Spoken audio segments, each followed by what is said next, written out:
Ninth के प्रिय बच्चों, हमने एक लेसन पढ़ा दिया है। हम आशा करते हैं कि वो आपकी समझ में आ गया होगा। मान लीजिए जो नहीं समझ में आया होगा उसको फिर से पूछ लीजिएगा, और जो प्रश्नोत्तर है उसका हम नोट तैयार करके आप लोगों के पास भेज देंगे। अब आज हम दूसरा लेसन पढ़ाने जा रहे हैं। दूसरा लेसन मीराबाई नाम है। तो आप लोग जानते हैं मीराबाई जो भगवान श्री कृष्ण जी की एक अनन्य भक्त थी। मीराबाई श्री कृष्ण जी के प्रेम की दीवानी थी, है ना। तो मीराबाई जी के बारे में आप जानिए। मीराबाई जी जोधपुर के संस्थापक राव जोधा जी की प्रपौत्री मतलब जिसको हम लोग भोजपुरी में पोती कहते हैं, प्रपौत्री थी, और जोधपुर नरेश राजा रत्न सिंह की पुत्री थी। भगवान श्री कृष्ण जी के प्रेम की दीवानी मीराबाई का जन्म राजस्थान के चौकड़ी नामक ग्राम में सन 1498 ईस्वी में हुआ था। बचपन में ही इनकी माता का निधन हो गया था, जिसके कारण इनका पालन पोषण पितामह राव दूधा जी के यहाँ हुआ, और यह पितामह राव दूधा जी के पास ही रहती थी। प्रारंभिक शिक्षा भी उन्हीं के पास रहकर ये प्राप्त की। राव दूधा जी बड़े धार्मिक और उदार प्रवृत्ति के थे, जिनका प्रभाव मीरा के जीवन पर पूर्ण रूप से पड़ा। जैसा आप लोग जानते हैं कि घर में बड़े बुजुर्ग जिस स्वभाव के रहते हैं तो उनका भी प्रभाव बच्चों के ऊपर ही पड़ता है। 8 वर्ष की मीरा ने कब श्री कृष्ण जी को पति रूप में स्वीकार कर लिया, यह बात कोई नहीं जान सका।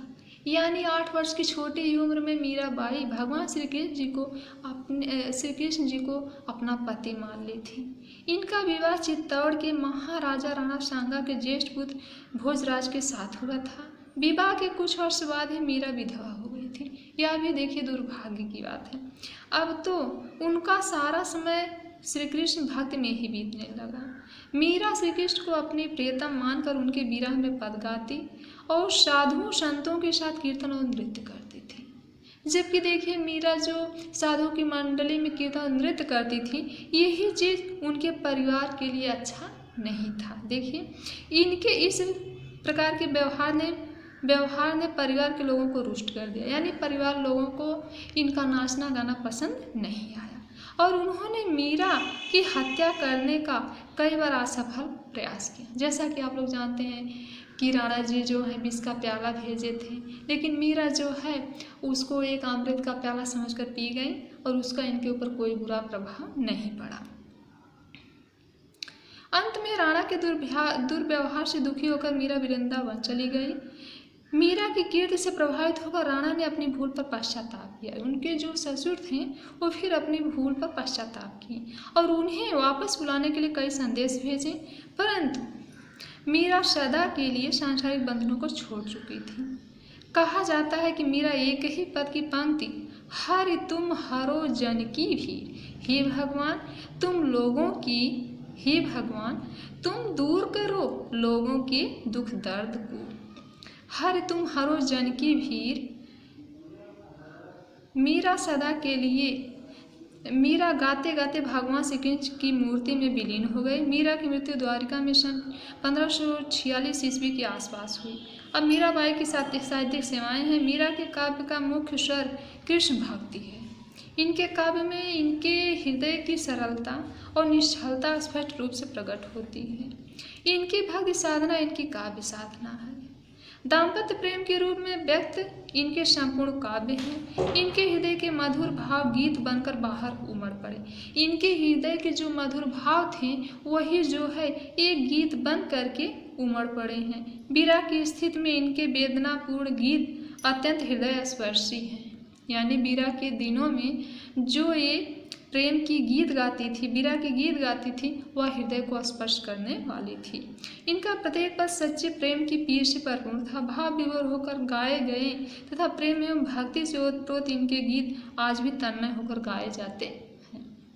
जैसा कि आप लोग जानते हैं कि मीरा के लिखे हुए काव्य जो हैं लोग गुनगुनाते चलते हैं।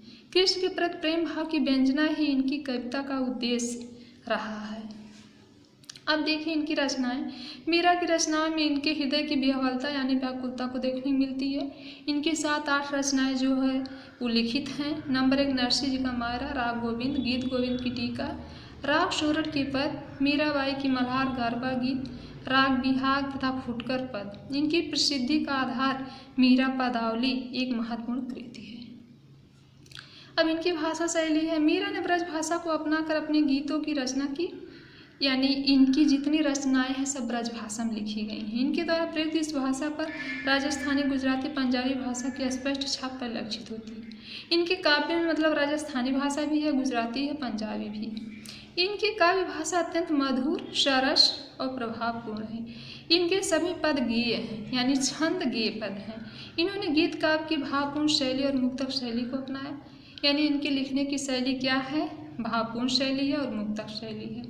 इनकी शैली में हृदय की तन्मयता, लयतात्मकता, संगीतात्मकता स्पष्ट रूप से देखने को मिलती है। मीरा भगवान श्री कृष्ण की एक अनन्य भक्त थी, जो अपने काव्य में जो है अपने हृदय की व्याकुलता और विह्वलता को प्रकट की